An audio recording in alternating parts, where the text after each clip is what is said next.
Thanks everybody for joining. Can everyone see my agenda I got up? Cool, thanks.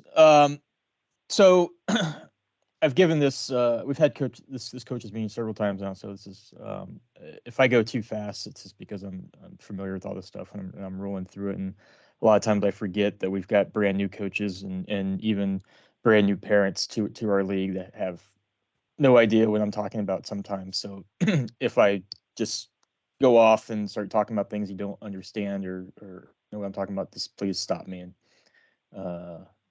tell me to shut up and explain myself. So the first thing I want to mention is the coach's handbook.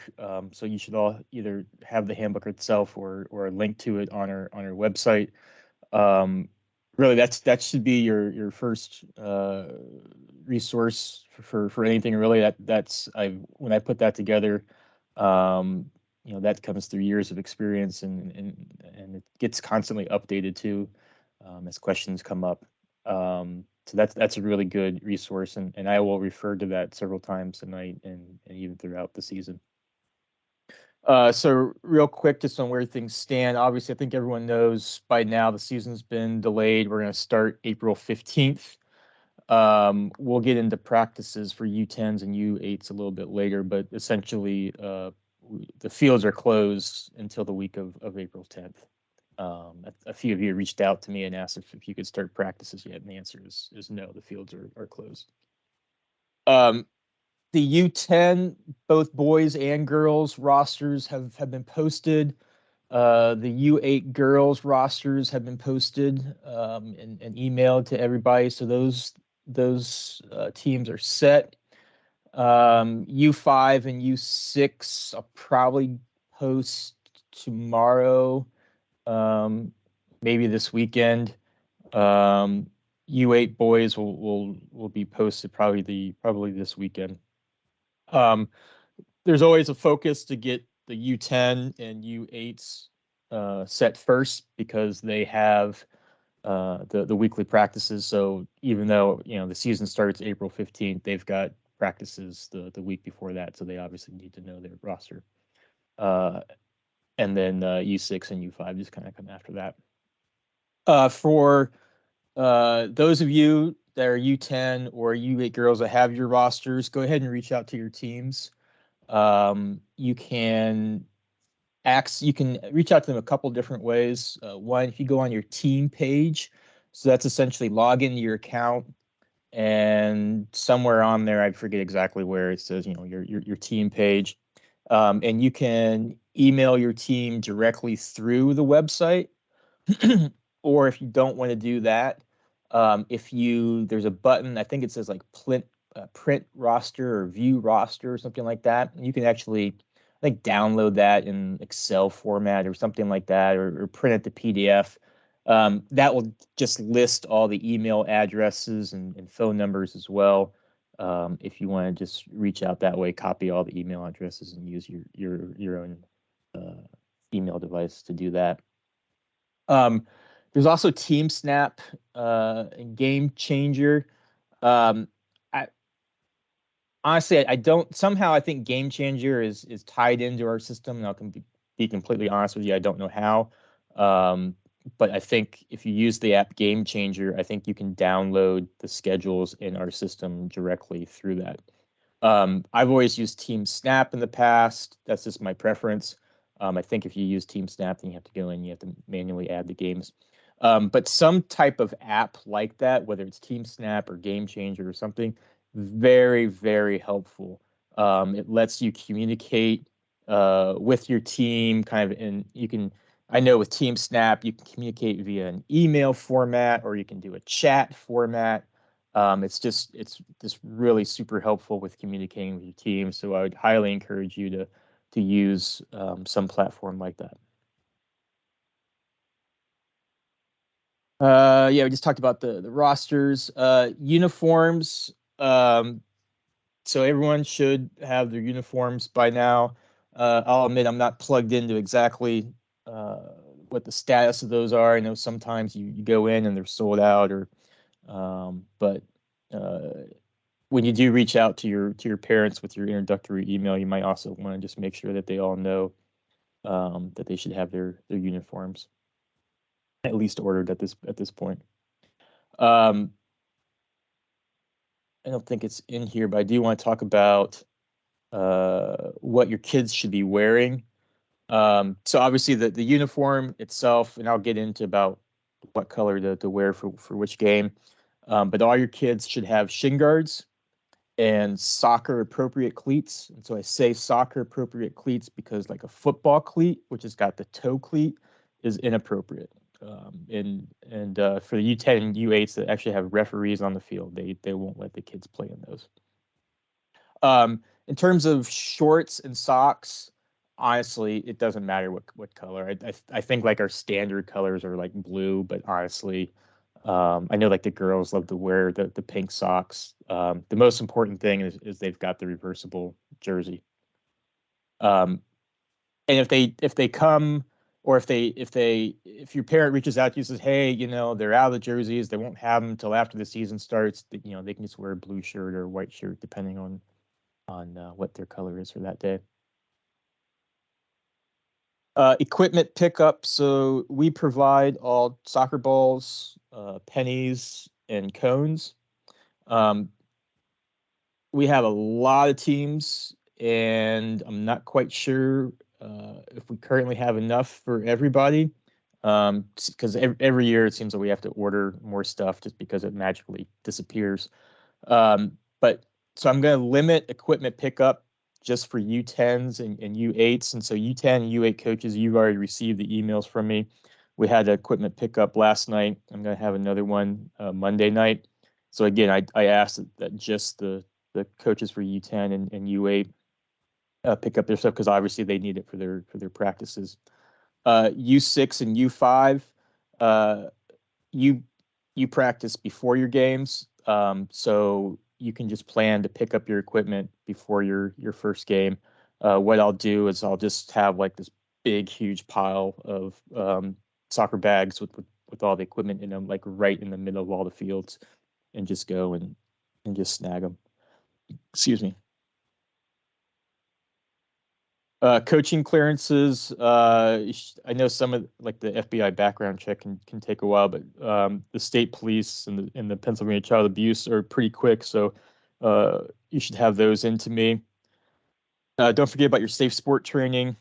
That's the online. I think it's like an hour or something. Again, all these are federal and state required clearances. When you do get them, just email them to me. I touched on practices just a little bit. Like I mentioned before, all the fields are currently closed. Um, if you do go out to the fields, I know at North Boundary, I was out there today. They are lined. That doesn't mean they're open. I think there was a little bit of miscommunication with our lining folks, and I think they went out there a little prematurely and lined them. But nonetheless, they are closed. The fields look nice. I was out there today. They're mowed and lined. They're green, but they're still closed because they are wet. We need to let the grass start growing and get them dried out. Because if we tear up the fields, before the season even starts, it's just going to get worse. U10, U8 coaches. So I sent out emails with your practice schedule. So please review it. I am human. I am known to make mistakes all the time. So just please make sure that you look at them. And like I said, we've got a crazy number of teams this season, and our fields are absolutely packed. So a lot of people didn't get their first choice or even second choice, and some of you actually had to reach out and ask if you could move around, and I appreciate that. But please let me know if you absolutely can't do that time that I gave you. Weather cancellations. So when the fields are closed, and they can be closed for a couple different reasons. One is, again, if they're just completely saturated and wet, or if we know like there's a bad thunderstorm, like a cold front or something coming through right at practice time, you will get an email from me or Matt DeMarco or someone on the board saying that the fields are closed. Don't bother emailing me or texting me. If, if if there's no emails from us, that means they're open. However, just because they're open doesn't mean that you should be practicing in lightning. So, especially later in the spring when we start getting pop-up thunderstorms, it may be nice and sunny, and then 15 minutes later, it could be raining and lightning. Or even if you hear lightning, the rule is, hey, if you hear lightning, get the kids off the field and wait 30 minutes. It says take shelter too. The shelters out there aren't really, lightning safe. They'll protect you from rain, but they're not going to protect you from lightning. Your best bet is if there's lightning, just cancel practice. Just get the kids in the cars and go home, and let's err on the side of safety. If practices are canceled, so if you do get the email that the fields are closed, in the fall we had some fields open, and I would say, hey, just go out, reschedule it any day, and just kind of make nice with the people out there and cram together and find some room. This year we're packed full. Really, the only day that we can make up practices is Friday, and that's because no one wants to have their practice on Friday night, so that's why they're always open. So both North Boundary and Graham Park are pretty much wide open on Friday nights. There's a few people that have their practices that night. So if your practice is canceled during the week and you want to make up, Friday's your best bet. You can email me if you want to ask about a particular field being open, but I would suggest just go out there and grab any field that's open. If you get a coach that comes up and says, hey, this is my field, just, again, work with them. Either go to another field or just ask if you can squeeze in somewhere. So this is applicable to all age groups, U10, U8, U6, U5. We all have practices. So I would suggest having a training plan before your practice. Now, I don't mean, go in and make a PowerPoint presentation and everything, but at least have some general idea of what you want to do in that practice. You'll find that if you put just a little bit of thought into it, your practices go a lot better, a lot smoother. But then at the same time, you have to be able to recognize if something's not going well. You could look up on YouTube this great drill on how to kick the ball or something like that, or doing through passes or whatever, and you think it's great, and then you're out there and you're actually trying it, and the kids have no idea what's going on. Instead of like forcing them to do it, just realize, okay, hey, I made a mistake. Kids aren't getting this drill. Let's not do this drill. Let's do something else that they get. So I mentioned the coach's handbook. If you go in there, there's a bunch of great ideas and also links to resources. There's also links on our website. YouTube is a great place. When I was coaching, just go in YouTube and Google, overlap drills, and billion come up. I always say the more touches, the better. So one of my pet peeves, and I have many pet peeves, but one of them is, we all like just to line up the kids in front of a goal and have them shoot in the goal. Well, that's a really bad drill, because that kid's getting like one touch every 1 or 2 minutes. Instead, just have them play a game. There's nothing wrong with having just a little mini game as your practice. That way, they're getting touches on the ball and getting a better understanding. Drills are good too, but again, just make sure that the drills are structured and fun, and the kids are actually getting a lot of touches on the ball. All right, let's talk about games. Schedules will be coming soon, so I'm never that concerned about U8, U6, U5 schedules. You guys play at, where you're going to play, when you're going to play. It's just a matter of who and what exact field you're going to play on. So that's those usually come late. I always my focus is always on the U10 schedules because the times and locations vary, and I have to work with Mars and Seneca Valley North because we play their teams as well, and that's always a big uh, coordination on my end. So that's where the my focus will be. Once I get those done, then the others will come out.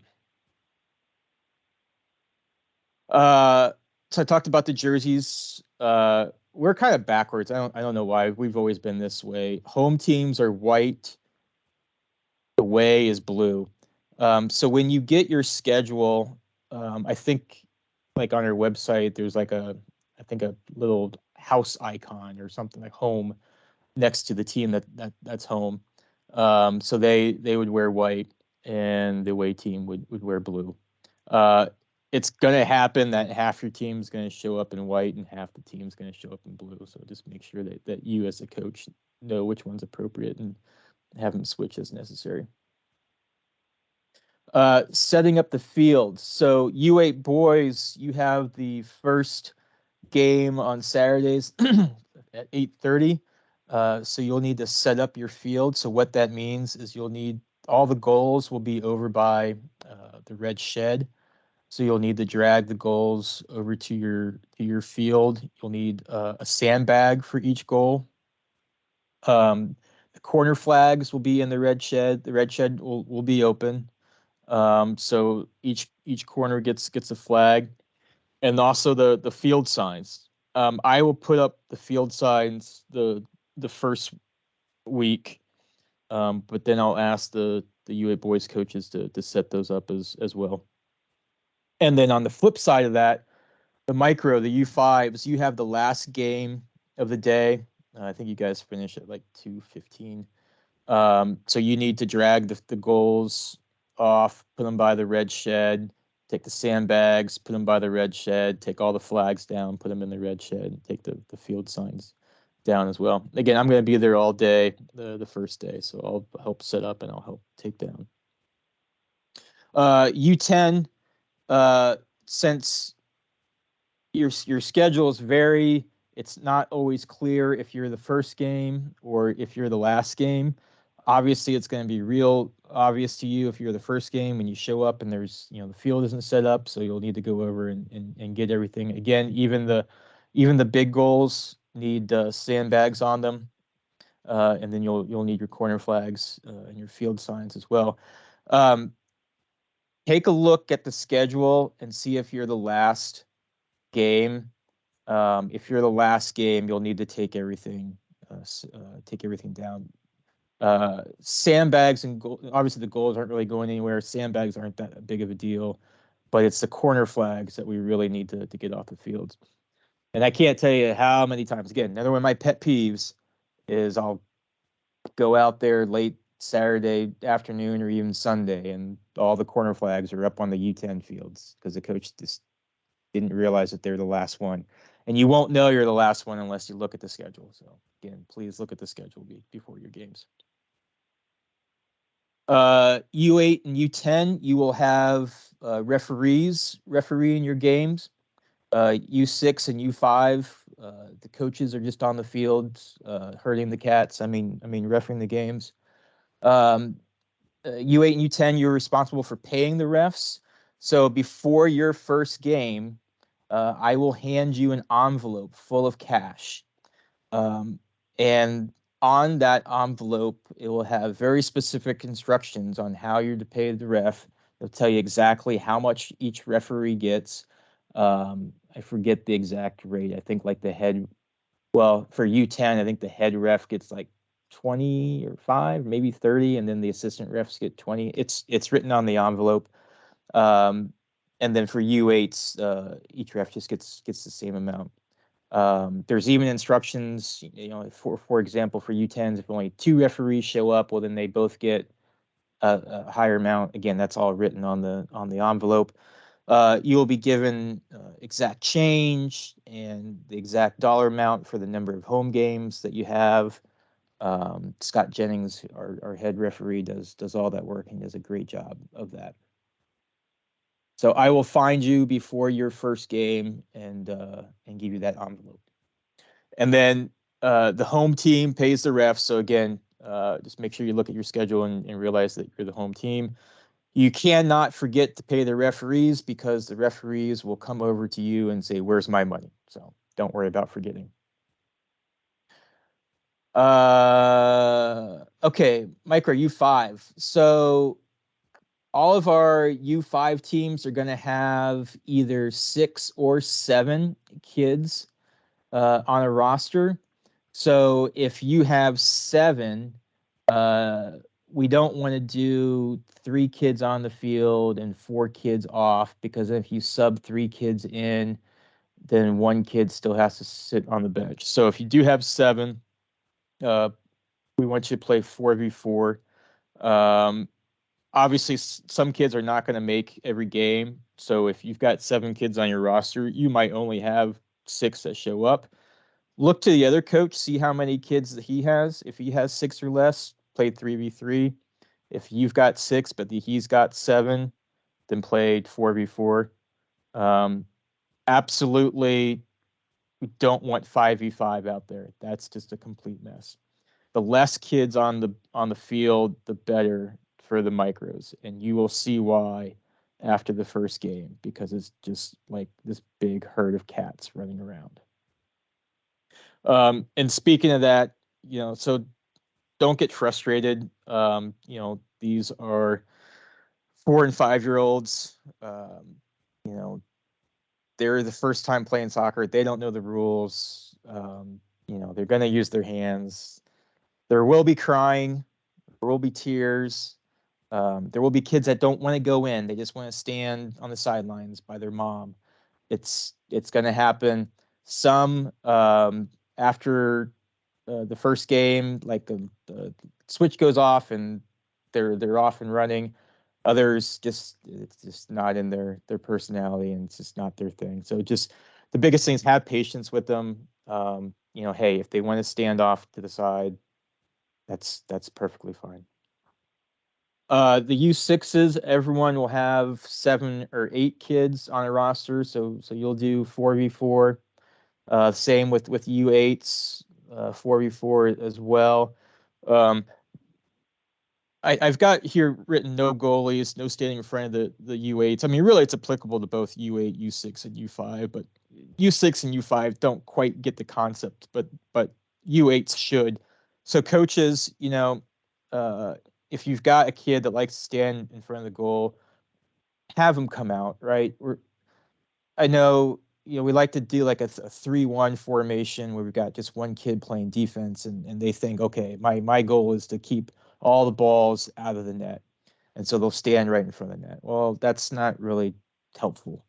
Again, we try to encourage, we're not keeping score. It's not a big deal. We want the kids to play and have fun, get good touches on the ball. So if you got a kid standing from the goal, just, again, encourage him to come out and be part of the game.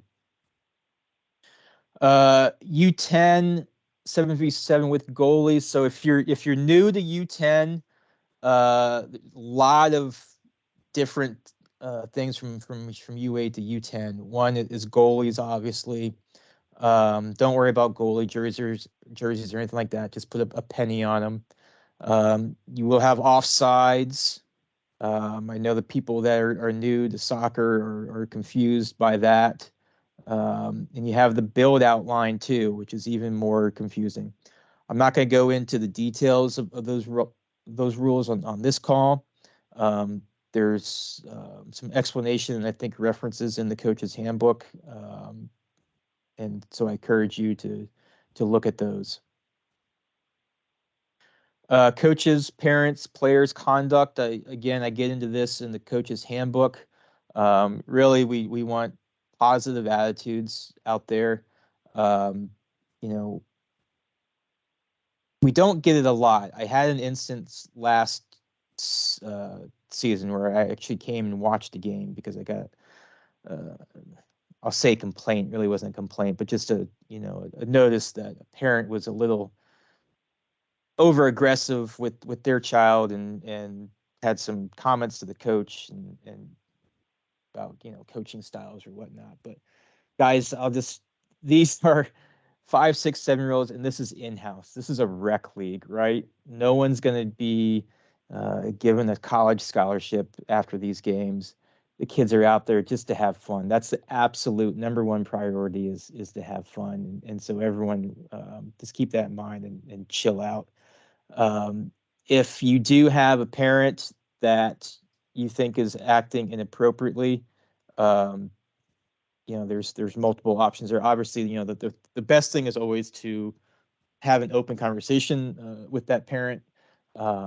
If that doesn't work, or if you don't feel comfortable doing that, feel free to let me know, and I will take care of it. Like I said, last season I came out to watch a parent, and luckily I didn't have to get involved because they had chilled out by then. But I will have your backs because you guys are volunteers. The other parents are not volunteers, so I appreciate you doing that, and I will have your back. So let me know if anything comes up.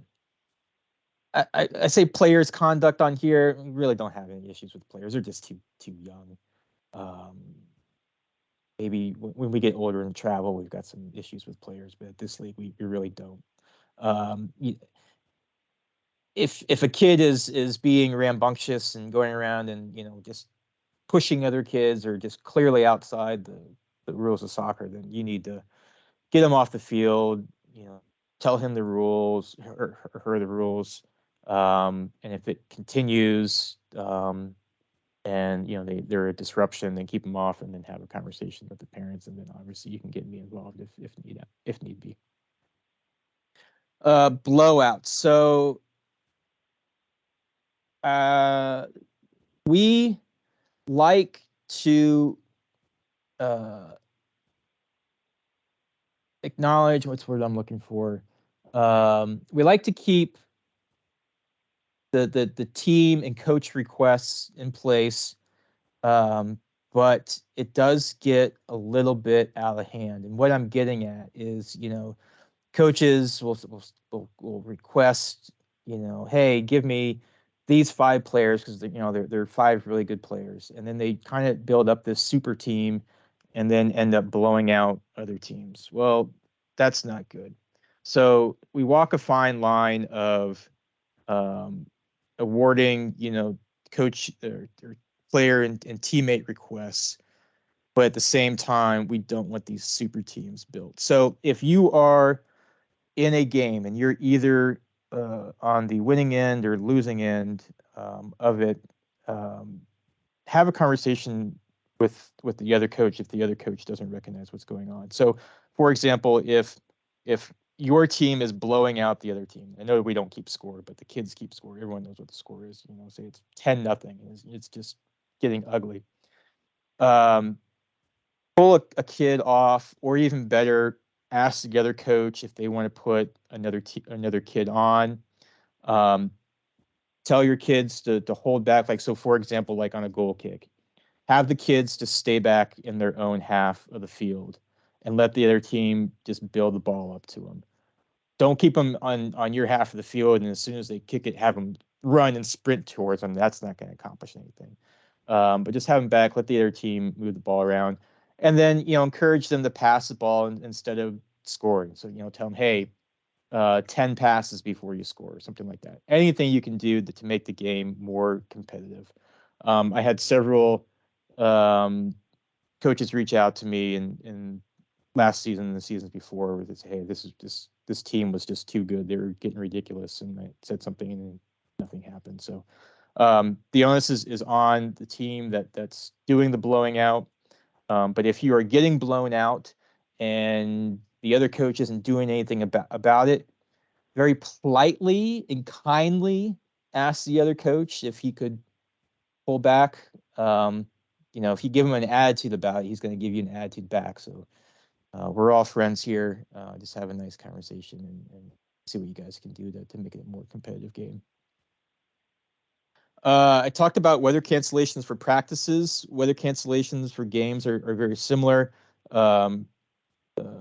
We will send out an email if there's if the games are canceled.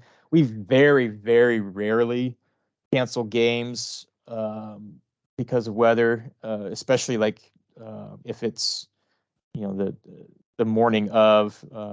Usually the only way we'll cancel games, like in the fall, we'll get one of like these hurricane remnants that come up and dump like 5 inches of rain on us, and the fields are flooded. We'll cancel games if that. Basically, it just comes down to what the field conditions are. If it's raining, we will play as long as the fields are in good condition. If they're calling for lightning, we won't cancel all the games. The referees, their coaches can cancel them on a game by game basis if they hear lightning in the area. But don't bother emailing me or calling me. Hey, are the fields closed? You will hear from us. If you don't hear from us, they are open. Game on. All right, that is what I have listed here. So typically what we do next is I just open it up to questions and conversation.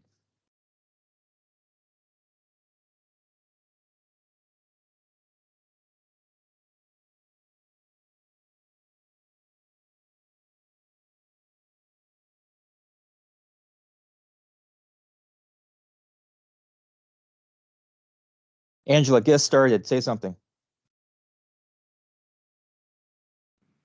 I think you summed it all up. Perfectly?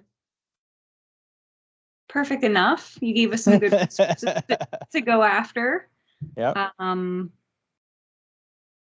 I definitely think that Team Snap is easier to use opposed to Game Changer, but like you said, having to load the games in is a little cumbersome.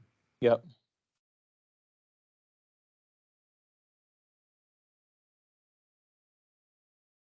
I'm going to be out of town next week. As far as the equipment handout, is there a way I can meet you somewhere someday? I don't know if you're available tomorrow. Yeah. Just email me again, John. I couldn't do tonight, obviously, but just email me and we'll get together. Yeah, we're in Florida all next week, so I won't be able to do it at all next week. Yeah, I'm out of town next week as well. Okay.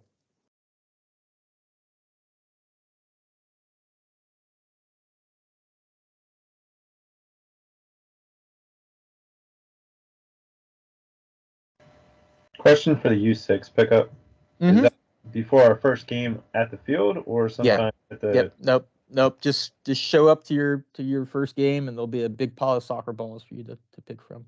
Awesome. Thanks, man. Yep. I'll pile my wife's minivan full of soccer balls.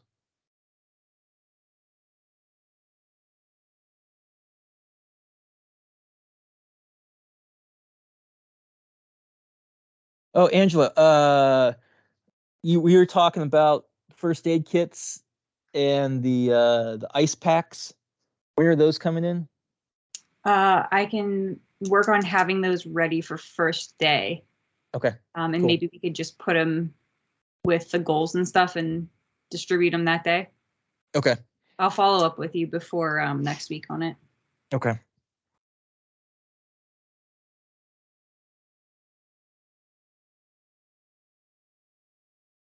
One thing I didn't talk about is the field location map. Does everyone know where that is? So here, let me share. Second.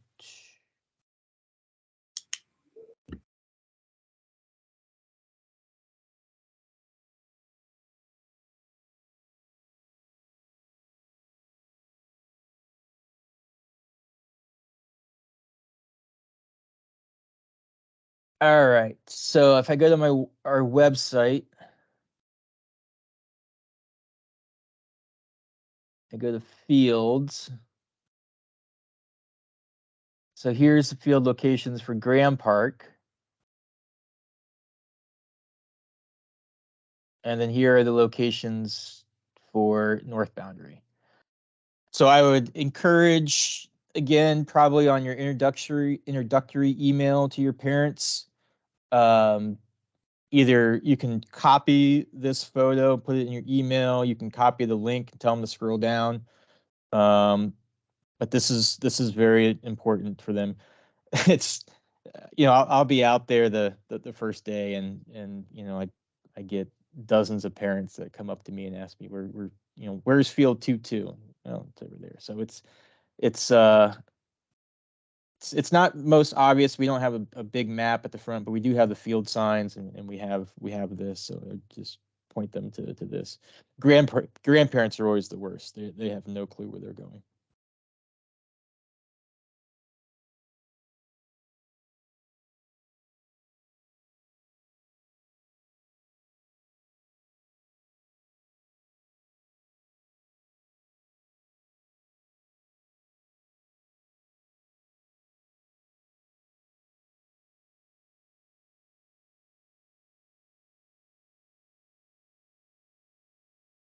Well, I'm not going to make you guys sit here in awkward silence. If you have any questions, feel free to jump off. I'm just going to stick around here for another 5 minutes or so, and in case you do have a question. Appreciate you guys volunteering. I appreciate you showing up tonight and listening to me. Have fun out there. Thank you. Hey, Alan, one thing we should maybe mention is the app that we're going to be dispersing in case they get questions from parents. All right, go ahead. Because I can't explain it at all. I don't understand it. So. Okay. And then good thing I prepped for this. In an attempt to raise money as a capital campaign to potentially turf all the fields someday, we are launching an app through, I believe it's called Tap and Pay. It's going to be up and running. I believe you'll see the email out tomorrow. Parents are going to be able to sign up for this app, and it's my understanding it works as if it's a digital gift card. It has a real nice video that comes when you download the app. You can watch it. You pay a fee up front to use it, and SVSA is going to be able to obtain a portion of that fee. And then if you're at, like, let's say Home Depot and you purchase a $50 gift card, you can do it right from your phone, and you scan your phone instead of using your credit card. And SVSA then also gets a portion of those proceeds. And our hope is to raise as much money as possible. It's not only for potentially turfing the field someday, which is a stretch goal because it's in the millions of dollars, but we're also offering soccer scholarships to help, get other kids out there playing on the field. We want to reach as many kids as possible with the intent to have fun and teach them a little bit about the game. Angela, and obviously, because you mentioned that there's a fee, but you get a discount yourself by using it, right? I would need to verify that. I think it's dollar for dollar. Like if you knew you were spending $50, you'd purchase a $50 gift card. And then let's say they have something set up with Home Depot and we get 2% of those. You're doing it in order to benefit the association. Okay. Is why you'd want to two-step the process. Okay. But once you watch the little video that goes with the app, I just watched it the other day. It's very informative. It hasn't been launched, so I haven't downloaded it yet. And the goal is, if parents ask you, the goal is to get, every parent in the association to at least sign up. And if they could pass it along to 5 other people,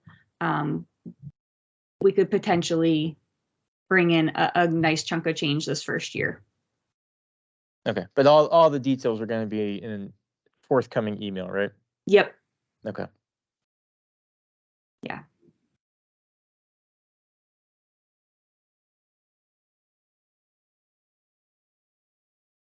Okay. I will hang out here for a few minutes if anyone has any other questions. If not, feel free to go. Thanks again. Thank you. Yep. Thanks, guys. Thanks, Alan.